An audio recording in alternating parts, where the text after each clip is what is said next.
Imagine a country where the silence of a home echoes louder than its bustling streets.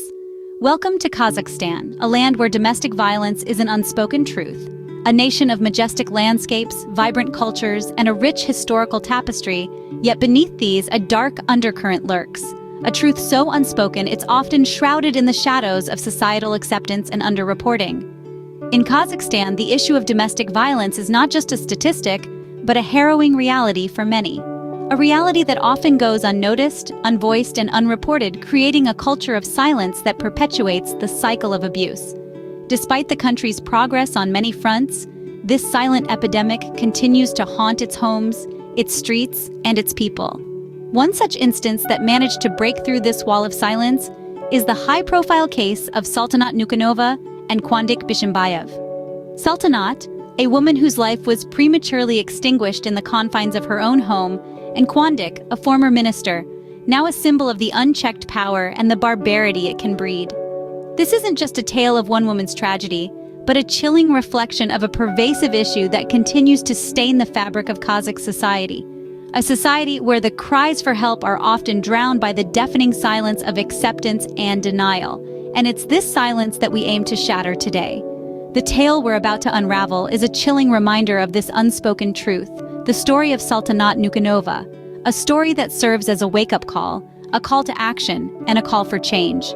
Because it's high time that the echoes of silence are replaced with voices of hope, resistance, and justice. Every story has a beginning. For Sultanat Nukenova, it began in the innocence of childhood. Sultanat was born into a simple life in the heart of Kazakhstan, where the echoes of tradition and the whispers of the future coexisted. As a child, she was curious and vivacious, always eager to explore the world around her. Her dreams were as vast as the Kazakh steppe itself.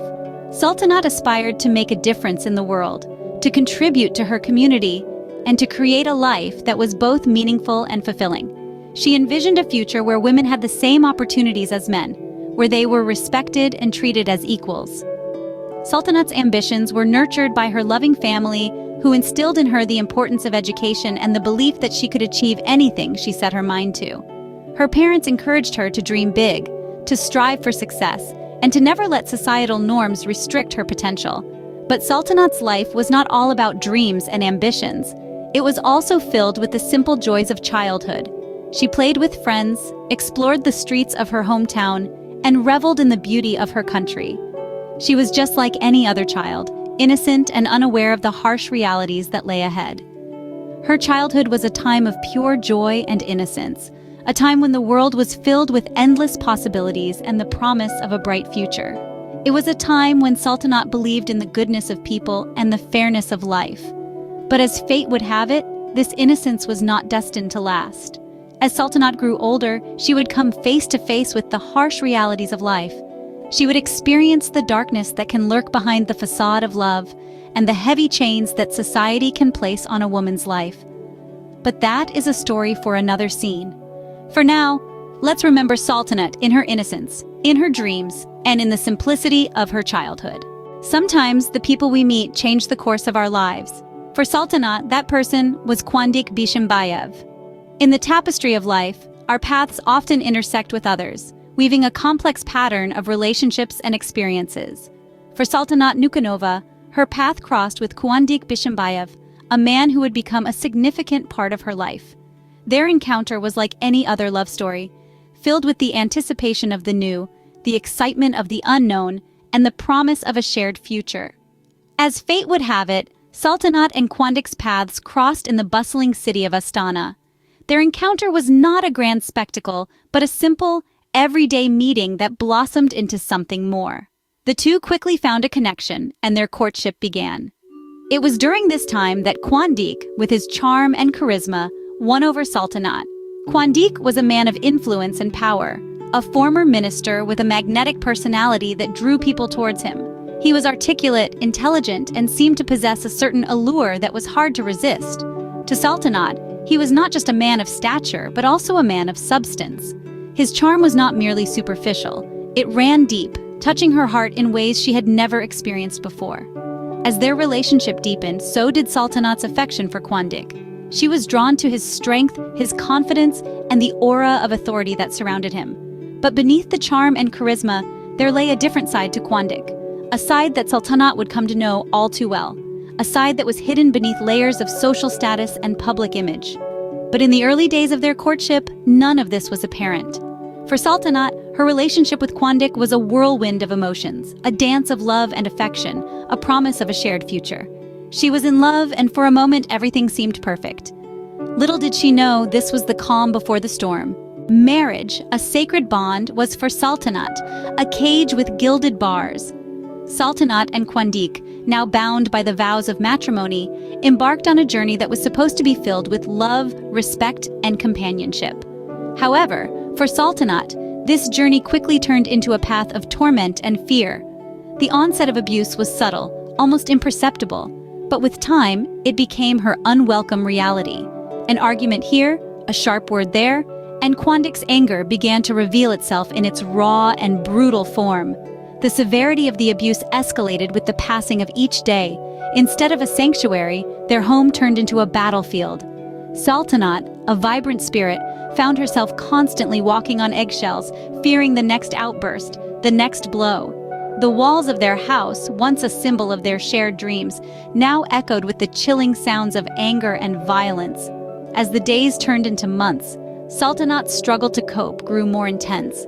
She tried to understand, to reason, to pacify, but each attempt seemed to stoke the flame of Quandik's rage. She sought solace in silence, hoping against hope that the storm would pass. But the storm raged on, relentless and unforgiving. And yet, in the midst of this turmoil, Saltanat's spirit remained unbroken. She carried the weight of her pain with grace and dignity, her eyes reflecting a glimmer of hope, a silent prayer for a better tomorrow. Her resilience in the face of adversity was a testament to her strength, a beacon of light in the darkest corners of her life. But no one should have to find strength in such a dire situation. No one should have to endure such torment in the name of love. Marriage is a partnership, a bond of mutual respect and understanding. It is a haven of love, not a battlefield of dominance and control. Marriage, which should have been a haven, became Saltanat's prison. Every story has an end. Saltanat's end was tragic and untimely. This beautiful woman, who had once been filled with dreams and aspirations, found herself in the brutal grip of domestic violence. The final incident leading to Saltanat's death was a horrifying testament to the evil that can lurk behind closed doors. In a fit of rage, Quandik Bishimbayev, a man of power and influence, beat his wife, Sultanat Nukenova, to death. Imagine the shock of the nation as the news spread. A former minister, a man who should have been a role model, was now a murderer. Kazakhstan was rocked to its core. This was not just another statistic, another nameless victim. This was Sultanat Nukenova. Her death was a stark reminder of the reality of domestic violence and the urgent need for reform. As the details of Saltanat's death became public, the outrage was immediate and widespread. The people demanded justice for Saltanat and all the victims of domestic violence. The authorities could no longer turn a blind eye. Quandik Bishimbayev was arrested and put on trial. The trial was live-streamed, laying bare the horrific details of Saltanat's abuse for all to see.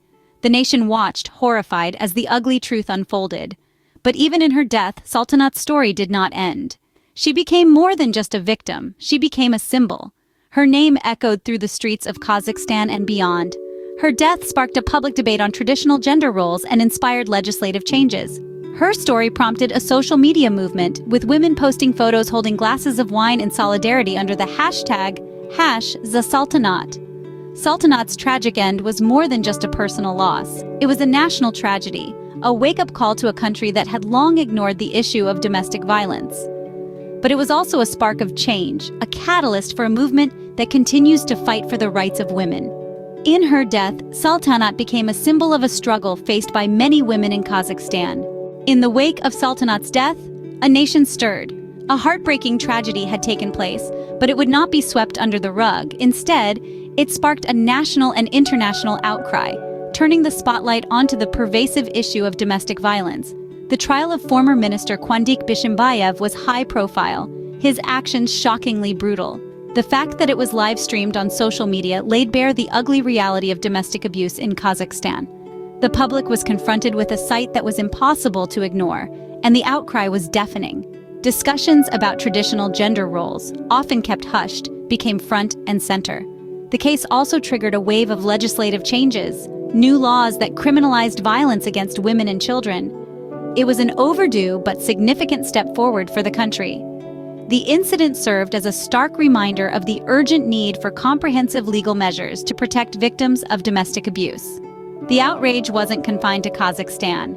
It echoed beyond its borders, particularly resonating in Russia, where domestic violence laws have long been criticized for their leniency. The trial highlighted the need for greater awareness and protection for victims of domestic abuse, sparking calls for change. In an act of solidarity, a social media movement was born. Women began posting photos of themselves holding glasses of wine, a silent toast to Sultanat under the hashtag #Sultanat. It was a poignant symbol of unity, a shared commitment to fight against domestic violence. The aftermath of Sultanat's death was tumultuous, filled with anger and grief. But amidst the outrage, there was also a glimmer of hope. A tragic end had ignited a movement, a call for change, a demand for justice. Her death was not in vain. It sparked a change. It forced a nation to confront a deeply rooted issue and catalyze the journey towards a safer future for the women and children of Kazakhstan. As we look back at Saltanat's story, we see a reflection of the struggle many women face in Kazakhstan and around the world. An innocent girl, Saltanat was given in marriage to Kwandik Bishimbayev, a man who would later become her tormentor. Like a bird caged, her life was filled with fear and pain, ultimately leading to a tragic end. Saltanat's story is not just about one woman's suffering. It's a mirror held up to the face of a society where domestic violence remains a deeply ingrained problem. In Kazakhstan, as in many parts of the world, traditional gender roles have often served as a cloak for abuse, with countless women suffering in silence behind closed doors. Saltanat's death was a wake-up call, a catalyst for change. It ignited a wave of public outrage and sparked a national debate on domestic violence. The trial of her husband, live-streamed on social media, exposed the ugly truth of domestic abuse and the urgent need for more robust legal measures to protect victims. The incident led to legislative changes, including new laws criminalizing violence against women and children. The hashtag #Sultanat became a rallying cry, a symbol of solidarity and defiance. Women across Kazakhstan, and indeed the world, stood up to say, enough is enough. But change doesn't happen overnight.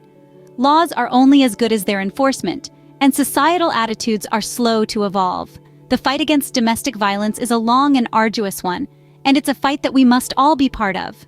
We must keep the conversation going, keep pushing for more comprehensive legal protections, and keep challenging the norms that perpetuate violence against women. Saltanat's story resonated beyond the borders of Kazakhstan, particularly in countries like Russia, where domestic violence laws have faced criticism for being lenient.